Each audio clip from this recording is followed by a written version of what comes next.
tema është shumë interesante, sidomos për moshat tuaja, sepse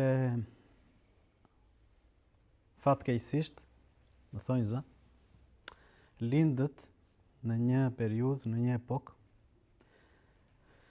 ku këto mjetet, këto mediat i gjetët gati dhe në një farë mënyre ju edhe shumë breza që do vinë nuk mund të imagjinojnë botën pa ato.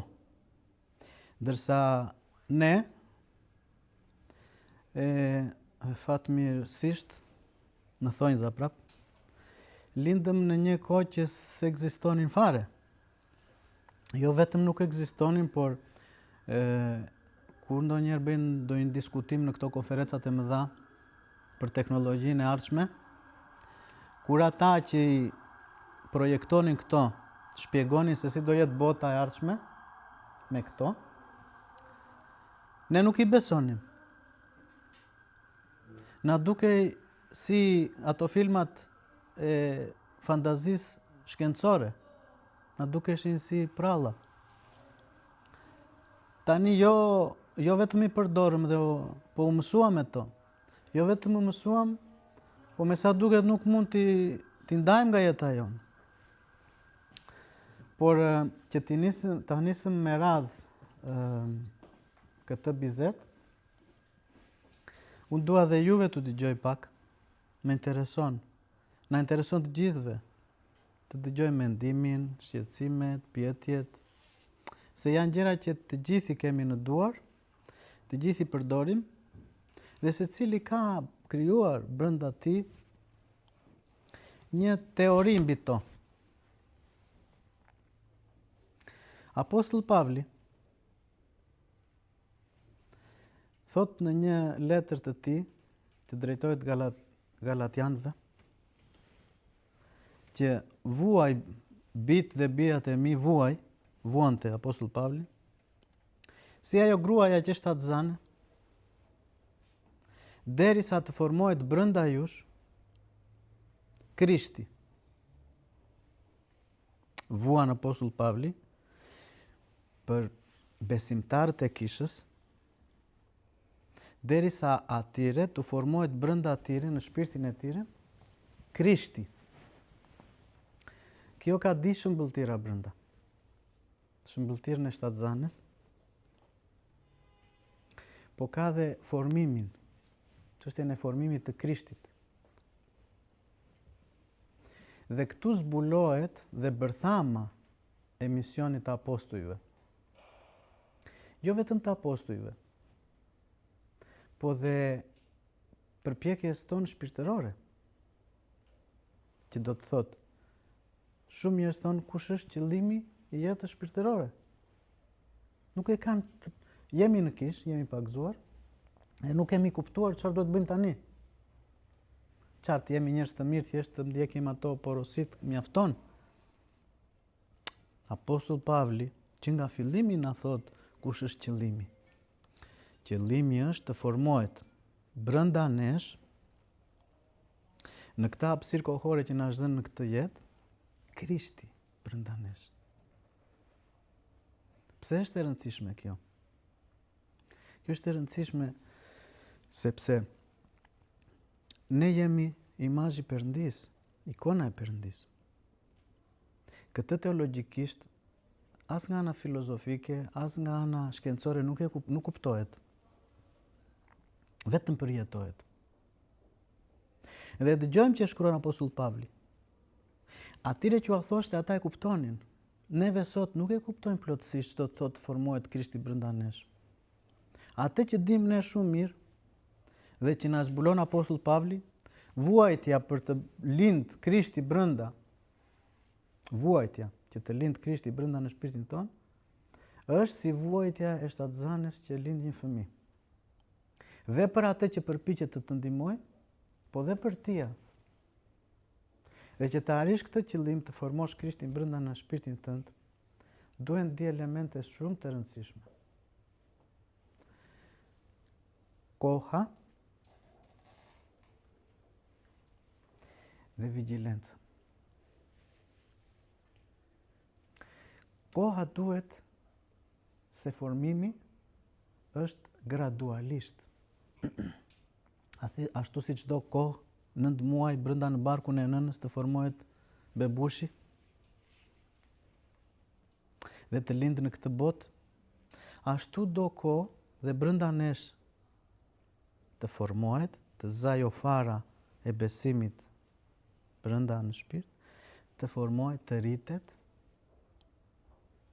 dhe të lindë dhe të arrim neve të kemi sigurinë e shpëtimit. Nuk është i sigurt shpëtimi. Dhe këtu duhet pak të kemi pak frikë. Në shkrimin e shenjtë thot, luma ai që se ka marrë jetën për shaka. Thot shkrimi i shenjtë. Luma ai që jetën e tij nuk ka marrë si shaka. Njeriu që merr si shaka jetën e tij, e ka humbë jetën e tij. Njeriu që merr seriozisht, kërkon të gjejë qëllimin, që ta arrijë qëllimin. Ju që jeni të pagëzuar,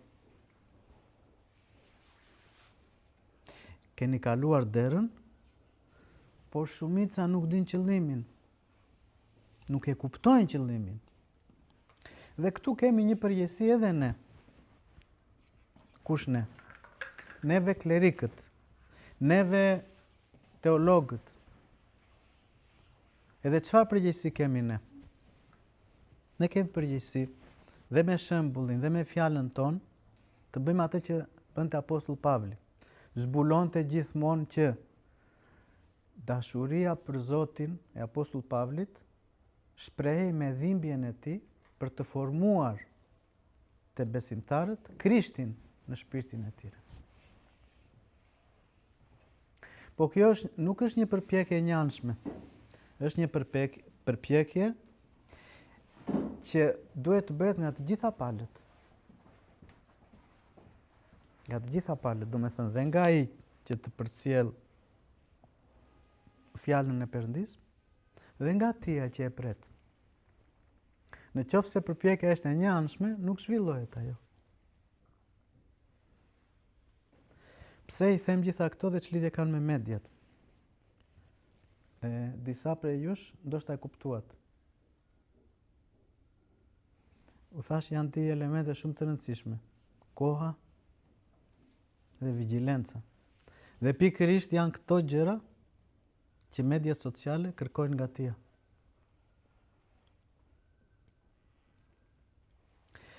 Po siç e kemi përsëritur gjithmonë, koha vlen aq sa shpirti jon. Sa vlen shpirti jon? E tha Krishti, vere gjithë botën në peshore dhe verë shpirtin tënd nga krau tjetër dhe shpirti tënd peshon më shumë nga bota. Në qoftë se humbe kohën, do humbasë shpirtin dhe nuk ka asgjë në botë më ta blesh. Është matematik e thjeshtë. Po do seriozitet. Nuk është shaka.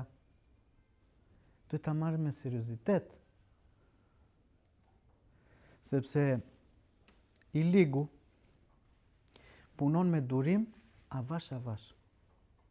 Heq një gur të vogël, një gur të vogël, një gur të vogël, derisa të zbrazesh. Dhe ti nuk t'intereson ai gur i vogël, ajo kokra që të heq gjithmonë ai. Por ai e di shumë mirë qëllimin e tij, ndërsa ti nuk e di.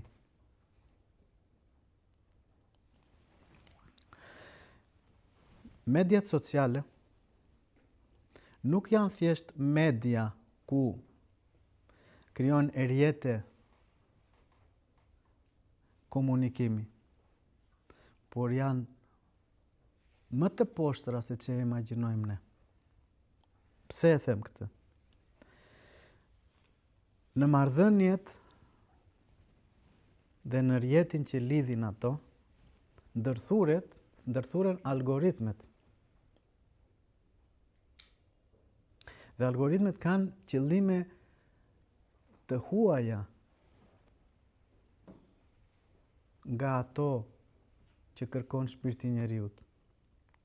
Ato kanë qëllim të marrën vëmendjen dhe kohën, sepse ajo është monedha për të cilat ato paguen, japën përfitimet e ata që i krijuan, dhe për ata që duan në fund të shesin produkte, dhe tia të shikojnë thjesht, jo si njeri me shpirt, po si trup me nevoja. Është kështu apo jo? Ju që studioni dhe informatikën, çfarë mendoni?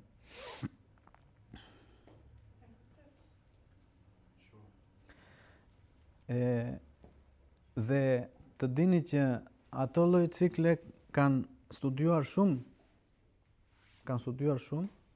sjelljet e njerëzve dhe përpiqen që të përfshin gjitha dëshirat dhe tendencat e njeriut që të munden brenda tyre të përfshin gjithë njerëzimin.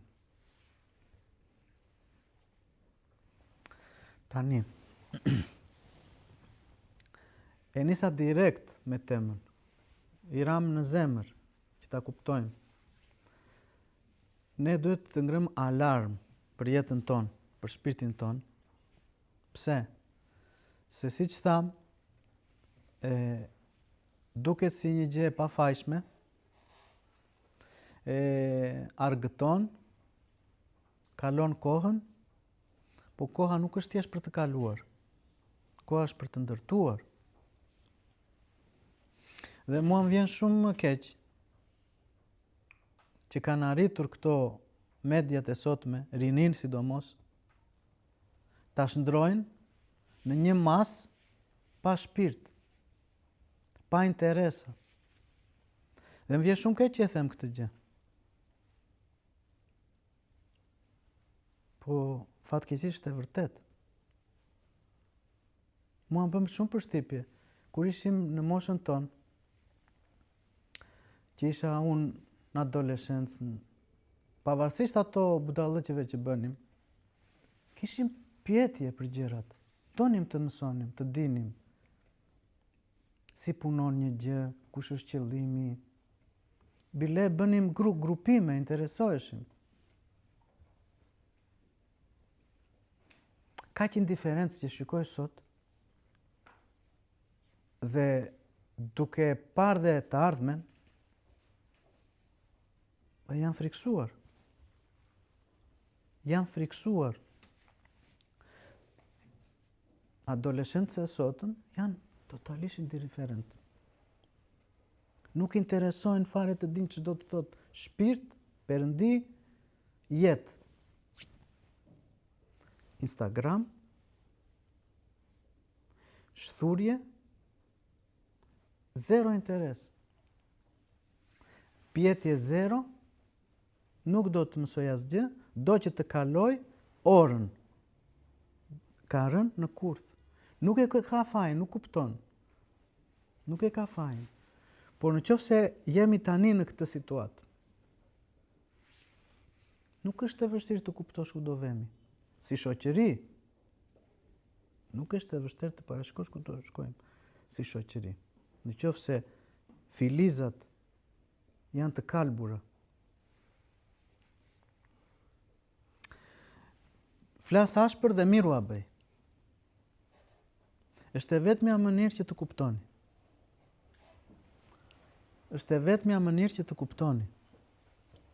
Të zgjuheni. Dhe këta shpërsi që flet Patër Harallambi,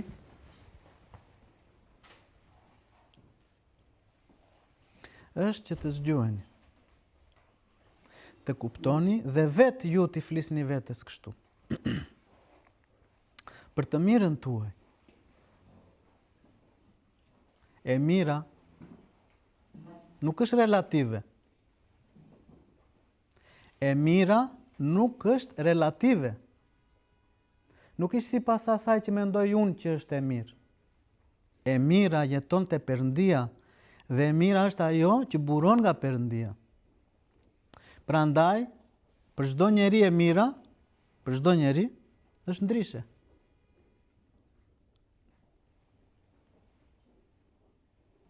Pse është ndryshe e mira për çdo njeri? Për një njeri është vuajtja është më e mirë. Për një njeri tjetër paqja është më e mirë. Për një njeri sëmundja është më e mirë. Për një njeri tjetër shëndeti është më mirë. Po ç'është ajo që përcakton ç'është e mirë dhe ç'është e keqe? Ç'është ajo? Ja, ju pyes juve. Zoti po, nga Zoti buron. Zoti të jep në jetë atë që ke nevojë. Nga i buron.